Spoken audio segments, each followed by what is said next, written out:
Divine Guidelines. My beloved friends, I would like to give you an explanation of the foundation upon which the new age of freedom is being built, so that you can fully understand the reason why this will be a permanent golden age from which there will be no turning back. In all previous golden ages and in the great advances of civilizations, the great divine beings who overshadowed these civilizations were the consciousness that upheld the people. In the golden age that is now dawning, the spiritual hierarchy is nurturing and expanding the individual consciousness of each stream of life to redeem and perfect that consciousness from within, so that it becomes a self-sustaining and strong consciousness that embraces the truth and perfection that resides within the cosmic consciousness that we in the higher realms enjoy and use at all times. When this is accomplished, the physical manifestations of beauty and perfection will increase as the momentum of this new age builds, and power will not emanate solely from an overshadowing presence of the ascended masters, but from the cooperative development of humanity as a whole. Thus, when the individual consciousness and the patterns of beauty and perfection blend in the inner man,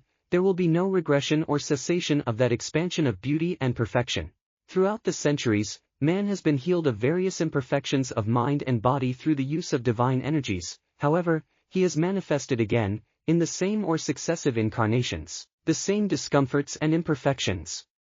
In this new age, all healings will come through the illumination of the inner consciousness of man, and he, through the conscious use of the flame, cooperating with the cosmic flame of mercy, will have the power to dissolve or transmute all accumulation in his stream of life that has caused such illness and distress. These healings will be permanent because when the mind and heart of man are enlightened and the inner consciousness accepts and sustains a pulse of perfect harmony, the outer self will manifest and sustain eternal youth, beauty, and perfection, as well as the divinity embodied by the ascended masters. Man's intelligence has felt that the beginning of this new age is a slow and seemingly unproductive process. It has been felt that the conditions under the direct guidance of the ascended masters should more rapidly express the fullness of the ideal and that the cellists should manifest more perfection in their worlds and affairs.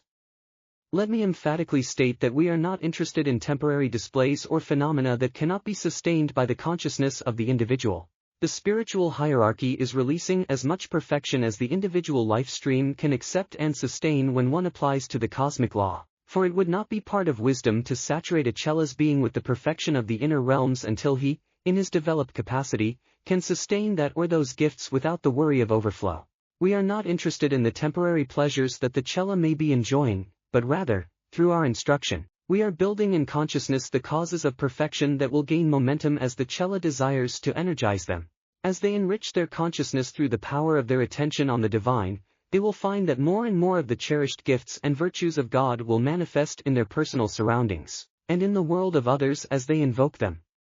It is not the prerogative of the ascended masters to release, heal, enlighten, or supply the outer self except by changing the inner man and only through the cooperation of the free will of the individual life stream. The spiritual hierarchy lovingly offers the cellist the fullness of cosmic consciousness, which is a reservoir of perfection, and in response to the call of the heart of any of you, we gratefully pour this golden oil into the cup of your being.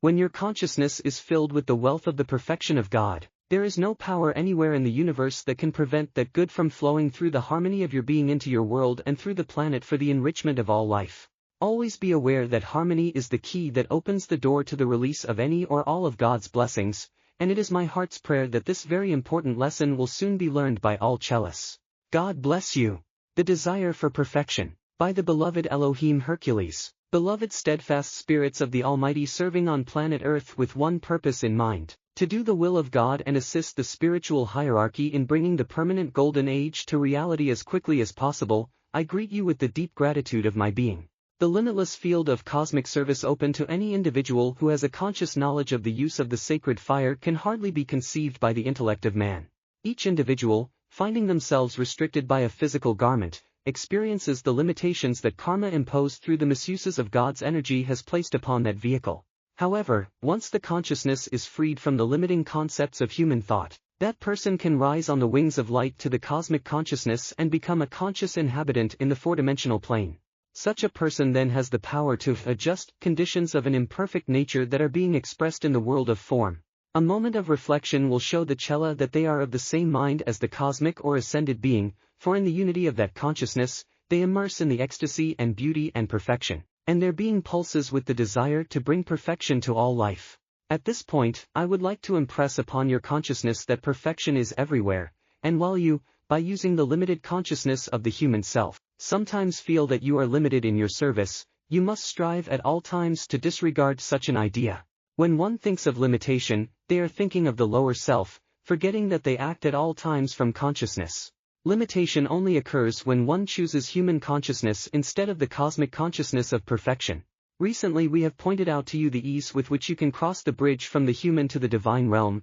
and contemplation will show you the rationality of choosing cosmic consciousness. When a chela acts from cosmic consciousness, they have the ability to draw forth the sacred fire from the one supreme source of which they are an active component, and can direct the rays of light to deal with any negative manifestation through the merciful use of all the 7 rays, if the need is one of healing, purity, divine love, enlightenment, and so forth. We have advised you to become co-creators with the spiritual hierarchy, and the time has come when you should be able to act freely from the higher consciousness. If you made it a practice to consciously return to that consciousness when, due to inertia gained through the centuries of operating in lower consciousness, you fall into the groove created, you would find it more desirable to use the exalted consciousness and thus be in the world but not of it. There are many among you, in fact all chelists could become co-creators with the Supreme Source if they only undid the lethargy in their lower vehicles. This sinks you through the insidious whispers of negative thoughts that arise for the satisfaction of the human self that does not wish to make the effort to rise to heights of consciousness that flow through